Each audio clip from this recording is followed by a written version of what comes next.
পিসিমা কুন্তী দেবীর কথা শুনে ভগবানের আনন্দে হৃদয়টা ভরে গেল। পিসিমাকে বুকে জড়িয়ে ধরলেন, ভগবানকে জড়িয়ে ধরে পিসিমার চোখের জল মুছিয়ে দিয়ে বললেন, পিসিমা গো, আমি কথা দিচ্ছি সদা সর্বদা দিনে রাত্রে দুঃখে আনন্দে বিপদে আপদে আমি তোমার পাশে রইলাম। এই কথা দিয়ে ভগবান পিসিমা কুন্তী দেবীর ঘর থেকে বেরিয়ে যাচ্ছেন বাবা। আর কুন্তী দেবীর ঘর থেকে বেরিয়ে যাচ্ছেন, কুন্তী দেবীর কথা চিন্তা করতে করতে যাচ্ছেন। চারিদিকে নিস্তব্ধ নিঝুম রাত্রি, অন্ধকার রাত্রি, নিস্তব্ধ চারিদিক। হঠাৎ নিস্তব্ধতা ভেদ করে একটা কান্নার শব্দ ভগবানের কানে এসে পৌঁছালো। ভগবান ভাবলেন, এই রাত্রিবেলায় কাঁদছে কে, একটু দেখি। আর যেই কান্নার শব্দের পেছনে হাঁটতে হাঁটতে হাঁটতে একটা দরজার কাছে এসে দাঁড়িয়েছে। আর যেই দরজার ফাঁক থেকে দেখছেন মা গান্ধারী শতপুত্র বিরহ যন্ত্রণায় কাঁদছে। গান্ধারী কাঁদছেন। দরজাটা খুলে ভগবান এলেন, গান্ধারীর পেছনে দাঁড়িয়েছে। আর যেই চিৎকার করে বলেছে পিসিমা, অমনি গান্ধারী আঙুলটা তুলে বলে উঠল, তুমি সেই কৃষ্ণ, তুমি সেই কৃষ্ণ যে আমাকে মা বলে ডাকবার মতো কাউকে রাখলে না। তুমি সেই কৃষ্ণ যে আমার বংশে বাতি দেওয়ার জন্য কাউকে রাখলে না। তুমি সেই কৃষ্ণ যে আমার বংশকে ধ্বংস করে দিয়েছ। আর আজকে আমার কাছে এসে দাঁড়িয়েছ। ভগবান বলে, পিসিমা গো, আমি কোনোদিন কাউকে মারি না পিসিমা। राम किसी को मारे नहीं, ऐसा नहीं राम, अपने आप मर जाते हैं करके बुरा काम। আমি মারিনি মা, তুমি মনে করে দেখো। 18 দিনের কুরুক্ষেত্রের যুদ্ধ শেষ হয়ে গেছে। গান্ধারী মনে মনে চিন্তা করছে, আমার একটাও ছেলে বাড়ি ফিরে আসছে না কেন? আমার একটা নয়, দুটো নয়, 10টা নয়, আমার 100টা ছেলে, একটাও ছেলে বাড়ি ফিরে আসছে না কেন? একটাও ছেলে আমাকে জড়িয়ে ধরে মা বলে ডাকছে না কেন? তাহলে আমি আমার ছেলেদের কাছে যাব। গান্ধারী এলেন কুরুক্ষেত্রের মাঠে। আর চারিদিকে দেখছেন রক্তে মাটিটা ভিজে লাল হয়ে গেছে।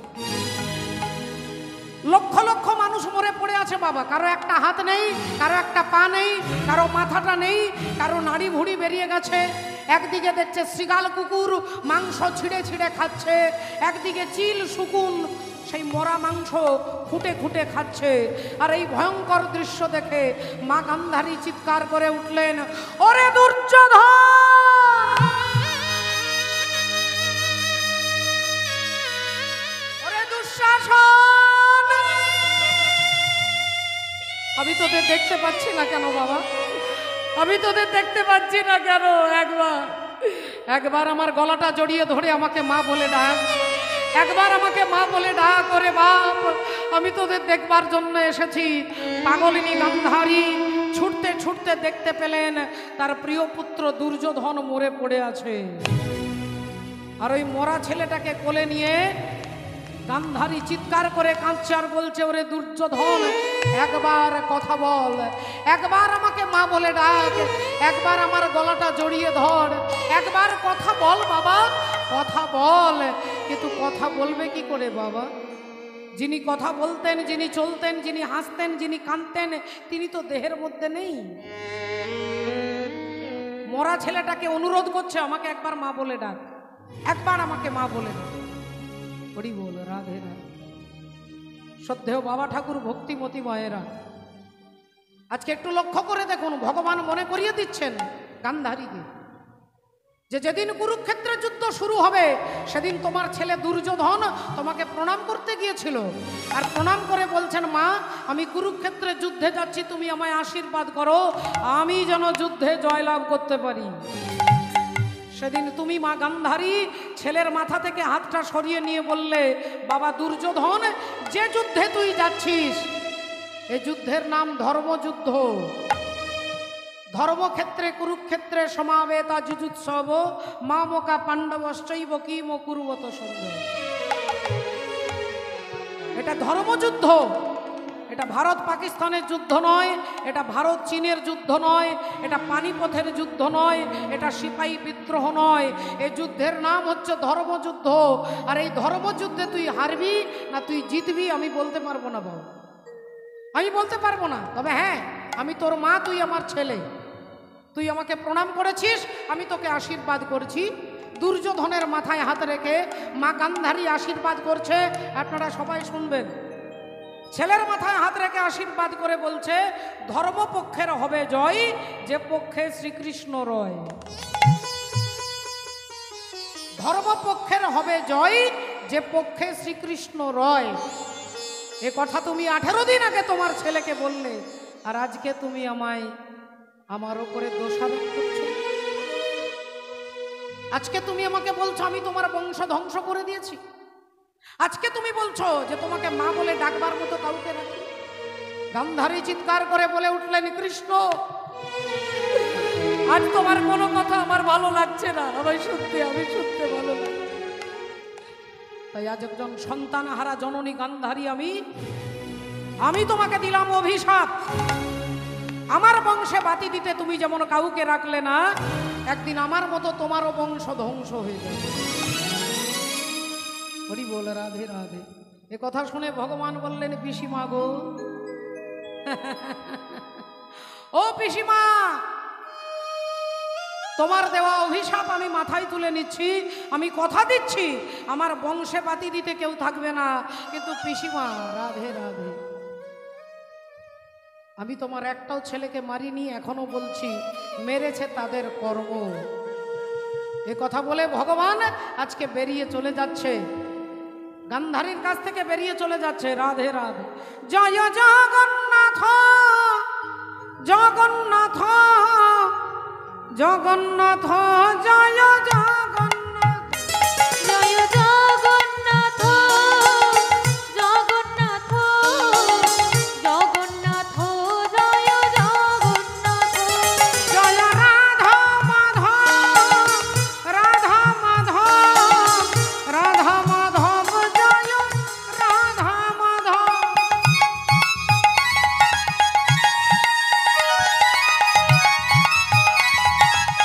হরি বল।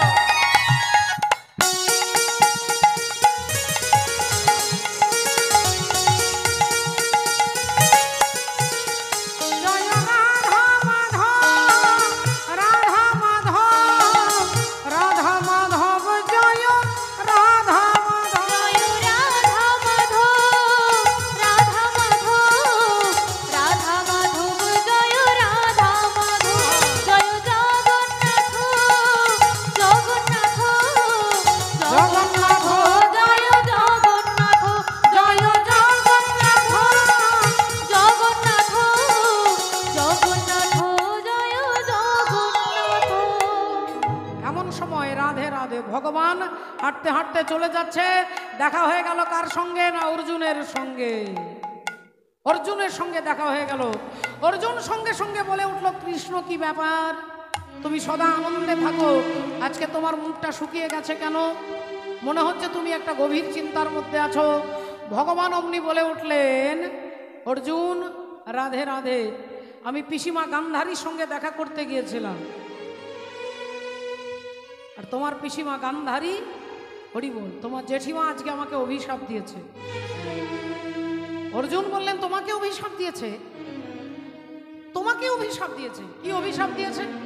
ভগবান বললেন, আমার যদু বংশ ধ্বংস হয়ে যাবে। অর্জুন বললেন, কি বললে কি বললে কি বললে? তোমাকে জেঠিমা গান্ধারী কি অভিশাপ দিয়েছে? বলে, আমার বংশ ধ্বংস হবে, আমার বংশ ধ্বংস হবে। বলি অর্জুন তুমি শোনো এবে, আমার বংশ ধ্বংস হবে। ওই অর্জুন তুমি শোনো এবে, আমার বংশ ধ্বংস হবে। আমার বংশ ধ্বংস হয়ে যাবে। তোমার জেঠিমা আমাকে অভিশাপ দিয়েছে। যেই বলেছে অমনি অর্জুন খিলখিল করে হাসছেন। ভগবান বললেন, কি ব্যাপার অর্জুন, তুমি হাসছো কেন? অর্জুন বললেন, কৃষ্ণ চিন্তা করো না, অভিশাপ সবসময় সত্যি হয় না। ভগবান বললেন সত্যি হয় না, তার মানে বললেন তুমি বিশ্বাস করো কৃষ্ণ, যেমন জেঠিমা তোমাকে অভিশাপ দিয়েছে সেই অভিশাপ সত্যি হবে না, অভিশাপ সবসময় সত্য হয় না। ভগবান বললেন পাপ করলে ভোগ করতে হয় আর ঋণ করলে শোধ করতে হয়। অর্জুন বললেন না না না না, এ তুমি কি বলছো কৃষ্ণ? আমাকেও তো মা গঙ্গা দেবী অভিশাপ দিয়েছিলেন, পতিত পাবনী গঙ্গা অভিশাপ দিয়েছিলেন যে অর্জুন তুমি যেমন আমার চোখের সামনে আমার ছেলে ভীষ্মদেবকে মারলে, আমি গঙ্গা আমার পুত্র ভীষ্মকে তুমি মেরেছ, আমি গঙ্গা হয়ে তোমাকে অভিশাপ দিচ্ছি একদিন ছেলের হাতে তোমাকেও মরতে হবে। আচ্ছা এবার তুমি বলো কৃষ্ণ, মা গঙ্গার দেওয়া অভিশাপটা কি সত্যি হলো? আমাকে কি মারতে পেরেছে কেউ? আমার তো কোনো ছেলেই নেই, সব তো কুরুক্ষেত্রের যুদ্ধে শেষ হয়ে গেছে। বাকি যে ছেলেটা ছিল অশ্বত্থামা ভুল করে পঞ্চপাণ্ডব মনে করে দ্রৌপদীর 5টা ছেলের মাথা কেটে নিয়ে চলে গিয়েছিলেন অশ্বত্থামা। তাহলে মা গঙ্গা বলেছিল আমার ছেলে নাকি আমাকে মারবে, তা আমার তো ছেলেই নেই, তাহলে অভিশাপটা মিথ্যে হলো না? অন্তর্যামী ভগবান চিন্তা করলেন আচ্ছা তাহলে অর্জুন আজকে সব কাজ ছেড়ে দিয়ে তোমার অহংকারটাকে চূর্ণ করতে হবে। আজকে তোমার ভেতরে যে অহংকার হয়ে গেছে সেই অহংকারটাকে চূর্ণ করতে হবে। ভগবান কিছুই বললেন না, শুধু বললেন আচ্ছা অর্জুন, অশ্বমেধ যজ্ঞের ঘোড়া তোমার দাদা যুধিষ্ঠির ছেড়ে দিয়েছে? বললেন হ্যাঁ ঘোড়া ছেড়ে দিয়েছে। আর সেই ঘোড়াটা এখন কোথায়? না এখন ঘোড়া ছুটতে ছুটতে যাচ্ছে মণিপুর রাজ্যে।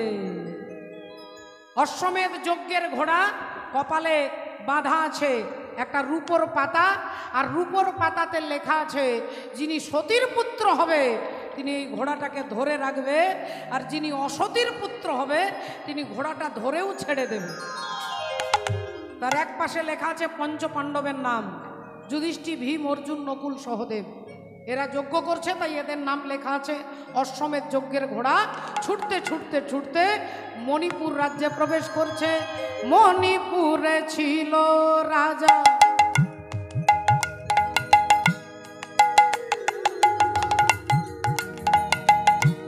মণিপুরে ছিল রাজা বব্রুবাহন নাম, বব্রুবাহন নাম, বব্রুবাহন নাম। মণিপুরে ছিল রাজা বব্রুবাহন নাম, বব্রুবাহন নাম, বব্রুবাহন নাম। ওগো মণিপুরে ছিল রাজা বব্রুবাহন নাম,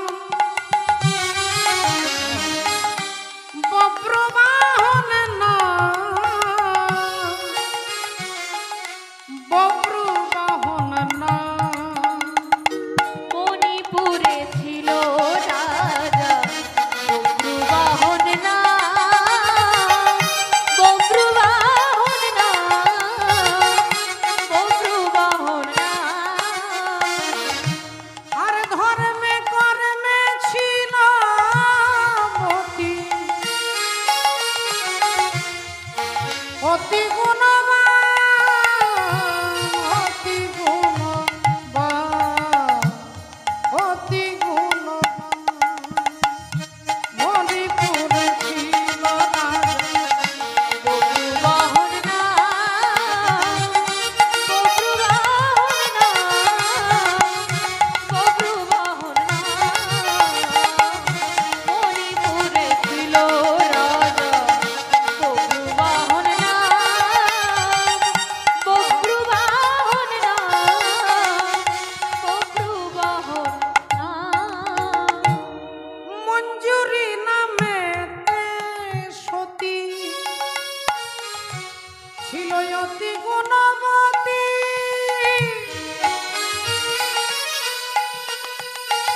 তারা দুজনেতে মিলে করে গোবিন্দ চরণে ভক্তি।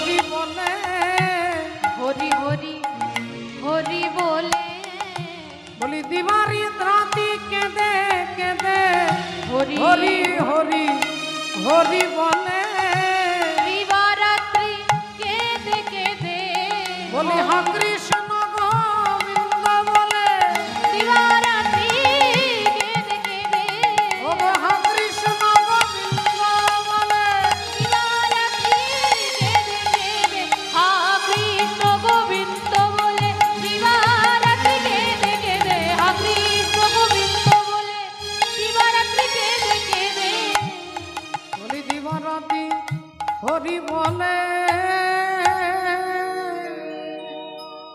ভগবান সব সইতে পারে বাবা। ভগবানের পক্ষে দুটো জিনিস সহ্য করা খুব কঠিন, এক হচ্ছে ভক্তের কান্না আর এক হচ্ছে জীবের অহংকার। তিনি অহংকার সহ্য করতে পারেন না, আর ভক্ত কাঁদলে ভগবান সইতে পারেন না মা। ভক্তের চোখের জল ভগবান পারেন না সইতে, আর কেউ অহংকার করলে ভগবান পারেন না। প্রমাণ বলবেন? প্রমাণ মহাভারত দেখাচ্ছে। কুরুক্ষেত্রের যুদ্ধ শেষ করে ভীম আর অর্জুন দুজনেই রাস্তা দিয়ে হাঁটতে হাঁটতে যাচ্ছে, কিন্তু চুপচাপ যাচ্ছে না। ভীম তার নিজের প্রশংসা করছে। ভীম অর্জুনকে বলছে, অর্জুন তুমি নিশ্চয়ই জানো যে আমারই জন্য কুরুক্ষেত্রের যুদ্ধে জিতেছ। অর্জুন তখন বললে, না না না না দাদা, কি বলছো তুমি? আরে আমার জন্য জিতেছে। অর্জুন বলে আমার জন্য জিতেছে। ভীম বলে আমার জন্য জিতেছে। ভীম বলে আমি এতজনকে মেরেছি। অর্জুন বলে আমি তোমার থেকে বেশি জনকে মেরেছি। নিজের ট্যালেন্টের কথা নিজের প্রশংসা করতে করতে যাচ্ছে। অহংকার আমাদের ভেতরে কখন প্রবেশ করে? না যখন আপনি আপনার সুনাম শুনবেন বাবা। আপনি যখন প্রশংসা আপনার কান দিয়ে শুনবেন, ওই কান দিয়েই ভেতরে অহংকার প্রবেশ করবে। আপনি ভালো গান করেন, আপনি ভালো নাচ করেন, আপনি ভালো আবৃত্তি করেন, আপনি ভালো কবিতা করেন, এই যে প্রশংসা যখনই শুনবেন, এই কান দুটো দিয়েই আগে আপনার ভেতরে অহংকার প্রবেশ করবে। এই অর্জুন বলছে আমার জন্য জিতেছে, ভীম বলছে আমার জন্য জিতেছে। দুজনেই আত্মপ্রশংসা করতে করতে রাস্তা দিয়ে যাচ্ছে, আর হঠাৎ শুনতে পেলেন কে যেন খিলখিল করে হাসছে। চমকে উঠলেন ভীম, ভাই অর্জুন দেখ তো কে হাসছে। অর্জুন অমনি সামনে পেছনে ডাইনে বামে চারিদিকে তাকিয়ে দেখছে, কেউ কোথাও নেই। হঠাৎ ওপর দিকে তাকিয়ে দেখছে একটা কাটা মাথা খিলখিল করে হাসছে। আর ওই কাটা মাথাটাকে যেই দেখেছে, অমনি অর্জুন বলছে, দাদা দেখো, ওই দেখো তোমার মাথার ওপরে একটা রাক্ষসের কাটা মাথা। সঙ্গে সঙ্গে ভীম ৮০ মনের গদাটা তুলেছে, আর গদাটা তুলে গদাটাকে ঘোরাচ্ছে আর বলছে, তবে রে বেটা, এক্ষুনি তোকে মেরে শেষ করে ফেলবো, দাঁড়া।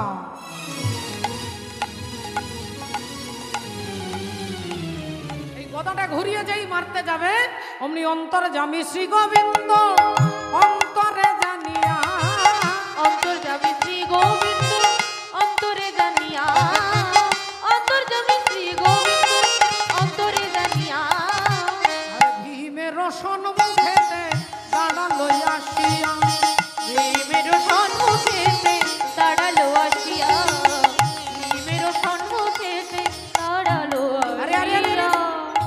ও ভীম দাদা, আরে কাকে মারবার জন্য গদাটা তুলেছো ও দাদা? কাকে মারবে তুমি? ভীম বললেন, আগে কৃষ্ণ তুমি আমার হাতটা ছাড়ো, আমি আগে ওই রাক্ষসের কাটা মাথাটাকে মারবো, তারপরে তোমার সঙ্গে কথা বলবো, ছাড়ো আমার হাত। ভগবান বললেন, ভীম দাদা, যাকে মারবার জন্য গদাটা ঘোরাচ্ছ, আগে আমার কথাটা শোনো। না না না, আগে ওকে মারবো, তারপরে তোমার কথা শুনবো। বলে, আমার কথা না শুনলে পরে কিন্তু পস্তাতে হবে তোমাকে। যাকে মারবার জন্য গদাটা তুলেছ, সে সম্পর্কে হয় তোমার নাতি, যে তোমার বংশে দেবে বাতি, তোমার নাতি। ভীম বললেন ভগবানের দিকে তাকিয়ে, তুমি এই মুহূর্তে আমার সঙ্গে কি এখন ইয়ার্কি করছো? এটা কি ইয়ার্কি করবার সময়? আমার সঙ্গে তুমি রসিকতা করছো? একটা রাক্ষসের কাটা মাথা, সে কিনা হবে আমার নাতি? হ্যাঁ, একটা রাক্ষসের সঙ্গে আমার ব্লাডের, আমার রক্তের রিলেশন, একটা রক্তের সম্পর্ক একটা রাক্ষসের সঙ্গে। আমি একটা বিখ্যাত বংশে জন্মগ্রহণ করেছি। ভগবান বললেন, আচ্ছা তুমি বিখ্যাত বংশে জন্মগ্রহণ করেছো, তাই তো? ওই কাটা মাথাটাও তোমারই বংশে জন্মগ্রহণ করেছে। আর তোমার বংশের নাম সৌভাগ্যবশত যার নাম হচ্ছে চন্দ্রবংশ। আর চন্দ্রবংশের প্রথম পুরুষ হচ্ছে পরমাত্মা ভগবান শ্রী বিষ্ণু। বিষ্ণুর নাভি থেকে সৃষ্টি হলো ব্রহ্মা। ব্রহ্মার পুত্র অত্রি, অত্রির পুত্র সোম, সোমের পুত্র বুধ, বুধের পুত্র পুরুরুবা, পুরুরুবার পুত্র আয়ুষ, আয়ুষের পুত্র নহুষ, নহুষের পুত্র যজাতি, যজাতির পুত্র যদু, যদুর পুত্র পুরু, পুরুর পুত্র জন্মেঞ্জয়, জন্মেঞ্জয় পুত্র প্রচিষ্যান, প্রচিষ্যানের পুত্র মনুষ্য, মনুষ্যের পুত্র চারুপদ, চারুপদের পুত্র শুদ্ধু, শুদ্ধুর পুত্র বহুগব, বহুগবের পুত্র সংজাতি, সংজাতির পুত্র অসংজাতি, অসংজাতির পুত্র রুদ্রাস, রুদ্রাসের পুত্র ঋতেশু, ঋতেশুর পুত্র রস্তিনব, রস্তিনবের পুত্র রেভি, রেভির পুত্র দুষ্মন্ত, দুষ্মন্তের পুত্র ভরত, ভরতের পুত্র ইক্ষু, ইক্ষুর পুত্র সংবরণ, সংবরণের পুত্র সুধনু, সুধনুর পুত্র সুহত্র, সুহত্রের পুত্র চবন, চবনের পুত্র কৃতি, কৃতির পুত্র উপরিচর বসু, উপরিচর বসুর পুত্র জরাসন্ধ, জরাসন্ধের পুত্র সহদেব,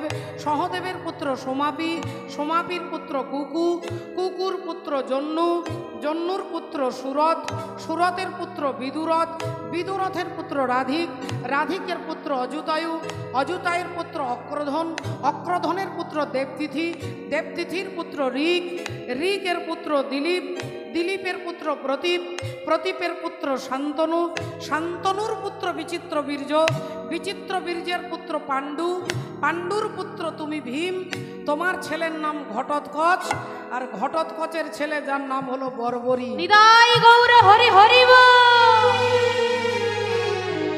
যেই বলেছে যে কাটা মাথাটা তোমার ছেলে ঘটোৎকচের ছেলে বর্বরিক, অমনি ভীমের হাত থেকে গদাটা ধড়াম করে মাটিতে। ভীম সঙ্গে সঙ্গে ভগবানের দিকে তাকিয়ে বলছে, কৃষ্ণ, যে আমার নাতি, যে আমার বংশে দেবে বাতি, তার হাত নেই, তার পা নেই, তার গোটা ধড়টা নেই, শুধু মুন্ডটাকে দেখতে পাচ্ছি কেন? ভগবান বললেন, এই ইতিহাস জানতে গেলে যেতে হবে কুরুক্ষেত্রের যেদিন শুরু, কুরুক্ষেত্রের যুদ্ধ যেদিন শুরু, সেদিন তোমার নাতি বর্বরিক একটা ভাঙা রথে বসে ভগবানের নাম গাইতে গাইতে যাচ্ছেন। বাবা বর্বরিক যাচ্ছেন ভগবানের নাম গাইতে গাইতে, হরি বল হরে কৃষ্ণ। তাই তিনি যাচ্ছেন নাম গাইতে গাইতে, আমরাও একটু যাব ভগবানের ভজন করতে করতে। বর্বরিক যাচ্ছেন ভাঙা রথে বসে, যুদ্ধ করতে যাচ্ছে কিন্তু ভগবানের নাম গাইতে গাইতে। মত কর তু अभिमान रे बंदे, झूठी तेरी शान रे, मत कर तू अभिमान, मत कर तू अभिमान रे बंदे, झूठी तेरी शान रे, मत कर तू अभिमान, मत कर तू अभिमान रे बंदे, झूठी तेरी शान रे, मत कर तू अभिमान। हरि बोल। तेरे जैसे लाखों आए, लाखों इन माटी ने खाए, तेरे जैसे लाखों आए, लाखों इन माटी में खाए, रहा ना नाम निशानो बंदे, मत कर तू अभिमान, मत कर तू अभिमान रे बंदे, झूठी तेरी शान रे, मत कर तू अभिमान, मत कर तू अभिमान, मत कर तू এখন রথে চেপে ভাঙা রথে বসে বর্বরিক ভগবানের নাম করতে করতে যাচ্ছেন। আর আপনারা সকলে জানেন যে হরি নামে, হরি নামে ভগবান হরি এরকম করে দাঁড়িয়েছে, দাঁড়াও দাঁড়াও দাঁড়াও ছেলে, এই যে কি নাম তোমার? আগে প্রভু আমার নাম বর্বরী। কোথায় যাচ্ছ? আগে দয়াময় আমি যাচ্ছি কুরুক্ষেত্রের যুদ্ধে। কুরুক্ষেত্রের যুদ্ধে যাচ্ছ? যুদ্ধ দেখতে যাচ্ছ না যুদ্ধ করতে যাচ্ছ? আগে প্রভু যুদ্ধ দেখতেও যাচ্ছি আর যুদ্ধ করতেও যাচ্ছি। আচ্ছা, তা কুরুক্ষেত্রের যুদ্ধ তুমি করতে যাচ্ছ, ওখানে তো দুটো দল আছে, একটা কৌরবের দল একটা পাণ্ডবের দল। তা ওখানে তোমার কে আছে? আমার দাদু আছেন। কে তোমার দাদু? তোমার দাদু কে? না, আমার দাদু হচ্ছে ভীম। আচ্ছা, তাহলে তুমি ভীমের নাতি। নিশ্চয়ই তুমি পঞ্চ পাণ্ডবের দলে যোগদান করবার জন্য যাচ্ছ। পঞ্চ পাণ্ডবের দলে যোগদান করবে তুমি। বর্বরীর সঙ্গে সঙ্গে মাথাটা নেড়ে বললেন, না না না না, আমি দুর্যোধনের দলে যোগদান করব, আমি পঞ্চ পাণ্ডবের দলে যোগদান করব না।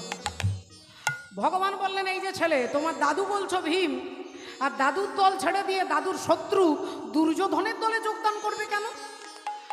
বর্বরিক বললেন, প্রভু শত্রু মিত্র কিছু বুঝি না, কে শত্রু কে মিত্র কিছু জানি না, তবে এইটুকু জানি যে আমার মা যেদিন পৃথিবী ছেড়ে চলে যাবে সেদিন যাবার আগে বলেছিল, বাবা বর্বরিক, যদি কখনো জীবনে কোনোদিন কোনো যুদ্ধে অংশগ্রহণ করিস তাহলে যে পক্ষটা দুর্বল পক্ষ সেই দুর্বল পক্ষেই যোগদান করিস। তাই আমার মা আমাকে দুর্বল পক্ষে যোগদান করতে বলে গেছে, আর দুর্বল পক্ষ হচ্ছে দুর্যোধনের পক্ষ। ভগবান হাসলেন, বাচ্চা ছেলে তুমি, তুমি মূর্খ অবোধ বালক, তুমি কিছু জানো না। তুমি না জানো বিজ্ঞান, না জানো অঙ্ক, না জানো গণিত, কিছুই বোঝো না তুমি। বাচ্চা ছেলে আর বুঝবে কি? দুর্যোধনের পক্ষে আছে 11 অক্ষহীনী সেনা, আর পঞ্চ পাণ্ডবের পক্ষে আছে মাত্র 7 অক্ষহীনী সেনা। তাহলে এদের 11 আর এদের 7। তুমি বলছো যাদের 11 অক্ষহীনী সেনা আছে তাদেরকে বলছো দুর্বল, আর 7 অক্ষহীনী সেনা যাদের, তাদেরকে তুমি বলছো সবল। তাহলে তোমাকে অঙ্ক বুঝিয়ে দিলাম, এবার বলো কে দুর্বল আর কে সবল। বর্বরিক বললেন, আমি আগেও বলেছি আবার বলছি, দুর্যোধনের পক্ষ হচ্ছে দুর্বল আর পঞ্চ পাণ্ডবের পক্ষ হচ্ছে সবল। তাহলে কেন পঞ্চ পাণ্ডব সবল আর দুর্যোধন দুর্বল কেন? তুমি কি করে বুঝলে যে তারা দুর্বল আর এরা সবল? তুমি কি করে বুঝলে? বর্বরিক বললেন, প্রভু পঞ্চ পাণ্ডব এই জন্য দুর্বল নয় যে তাদের দলে ভীম আছে কি অর্জুন আছে কি যুধিষ্ঠির আছে তার জন্য নয়। পঞ্চ পাণ্ডব দুর্বল এই জন্য নয়, কারণ যে পক্ষে তুমি থাকো বলো তারা কি দুর্বল হতে পারে? তারা কি দুর্বল হতে পারে?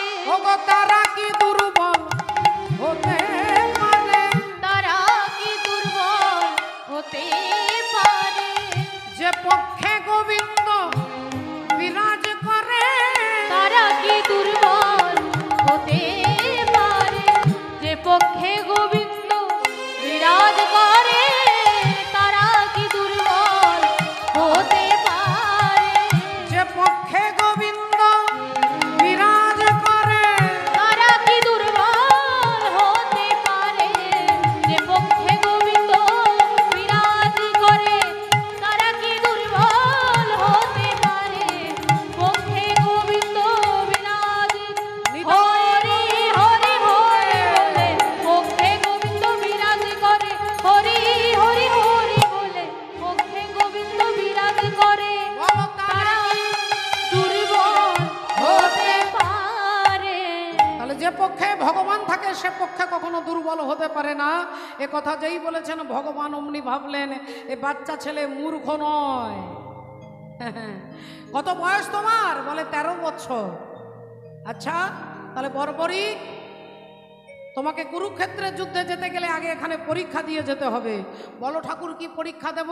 বলো ওই যে তেঁতুল গাছটা দেখছো, একটা তেঁতুল গাছে কত পাতা আছে? অসংখ্য কোটি কোটি পাতা। একটা বান মেরে গাছের পাতাগুলোকে ছিঁড়ে দিতে হবে। যদি সমস্ত পাতা ছিদ্র করতে পারো তাহলে কুরুক্ষেত্রের যুদ্ধে যাবার লাইসেন্স তোমাকে দেওয়া হবে। আর নইলে এখান থেকে তোমাকে বাড়ি ফিরে যেতে হবে। বর্বরিক বললেন, বেশ ঠিক আছে প্রভু, তাই হবে। একটা বান হাতে নিয়ে গোবিন্দের চরণে ধ্যান করছেন, চোখ বন্ধ করে গোবিন্দের ধ্যান করছেন। আর যেই ভগবান দেখেছে বর্বরিকের চোখ বন্ধ, অমনি ভগবান ছুটে গিয়ে গাছ থেকে দুটো পাতা তুলে নিয়েছে, একটা হাতে রেখেছেন, একটা চরণের তলায় রেখে, আর চুপ করে ভগবান দাঁড়িয়ে আছে। একটা হাতে পাতা আছে, একটা চরণের তলায় পাতা আছে, ভগবান চুপ করে দাঁড়িয়ে আছে। আর বর্বরিক চোখ বন্ধ করে গোবিন্দের ধ্যান করে ওই গাছটাকে লক্ষ্য করে বানটাকে ছুঁড়ে মেরেছে।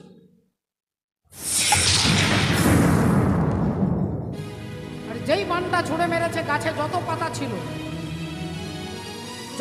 ছিল সব ছিঁড়ে গেছে, ছিদ্র হয়ে গেছে। বর্বরিক বললেন, প্রভু তাহলে এবার আমাকে যেতে দাও, তুমি দেখো সব পাতা ছিঁড়ে দিয়েছি। ভগবান বলে, দাঁড়াও, সব পাতা ছিদ্র করেছ, দুটো পাতা ছিঁড়তে পারোনি। আর সেই দুটো পাতা কোথায় আছে? বলে, এই দেখো আমার হাতে একটাই, দেখো। আর হাতটা যেই খুলেছে, অমনি বর্বরিক কি দেখবে, দেখছে ভগবান, দেখছে হাতের পাতাটা ছেঁড়া। ভাবলো হাতের পাতাটা ছিঁড়ে গেছে নিশ্চয়, আচ্ছা আমার পায়ের তলায় একটা পাতা আছে, দেখো। আর যেই গোবিন্দ চরণটা সরিয়েছে, দেখছে চরণের তলার পাতাটাও ছেঁড়া। এবার ভগবান চিন্তা করছে যে আমি যাকে হাতে রেখেছি, আমি যাকে পায়ের তলায় রেখেছি, তাকে যদি এ বিনাশ করে দেয়, তাহলে এ যদি দুর্যোধনের দলে যায়, এর হাত থেকে তো আমি পঞ্চপাণ্ডবকে বাঁচাতে পারবো না। এর হাত থেকে তো আমি পঞ্চপাণ্ডবকে বাঁচাতে পারবো না। আর পরিত্রাণায় সাধুনামে বিনাশায় চ দুষ্কৃতম আমি বলেছি, তাহলে আমার ভক্তকে রক্ষা করবার দায়িত্ব আমার। আর তখনই ভগবান বললেন, বর্বরিক, আগে আমার সঙ্গে তোমাকে যুদ্ধ করতে হবে। আর যেই বলেছে আমার সঙ্গে যুদ্ধ করতে হবে, বর্বরিকের কি আনন্দ! ওগো না চাহিলে যারে পাওয়া যায়, না চাহিলে যারে পাওয়া যায়, তে আগিলে আসে হাতে, দিবসে যে ধন হারাইছি আমি, পেয়েছি আধার রাতে। না চাহিলে যারে পাওয়া যায়, ওগো না চাহিলে যারে পাওয়া যায়, তে আগিলে আসে হাতে, দিবসে যে ধন হারাইছি আমি, পেয়েছি আধার রাতে। না চাহিলে যারে পাওয়া যায়, না দেখিবে যারে পরশিবে না গো, তারি প্রাণে প্রাণ মেলে দিয়ে জাগো, জাগো, জাগো। তারাই তারাই রবে তারি বাণী, কুসুমে ফুটিবে প্রাতে। না চাহিলে যারে পাওয়া যায়, ওগো না চাহিলে যারে পাওয়া যায়, না চাহিলে যারে পাওয়া যায়। বর্বরিকে চোখ দিয়ে দরদর করে জল পড়েছে, অন্তরে আনন্দ। কেন? বর্বরিক ভাবছে আমি দুর্যোধনের দলে যে এই জন্য যেতে চেয়েছি, যাতে আমি কোনো ভক্তের হাতে মরতে পারি। হয় ভক্ত যুধিষ্ঠির হাতে মরতাম, নইলে ভক্ত ভীমের হাতে, নইলে ভক্ত অর্জুনের হাতে। ভক্তের হাতে মরবার জন্য আমি দুর্যোধনের দলে যেতে চেয়েছি, কিন্তু আমার ভাগ্য এতই সুপ্রসন্ন যে আমি ভগবানের হাতে মরতে পারবো, আমি ভগবানের হাতে মরতে পারবো।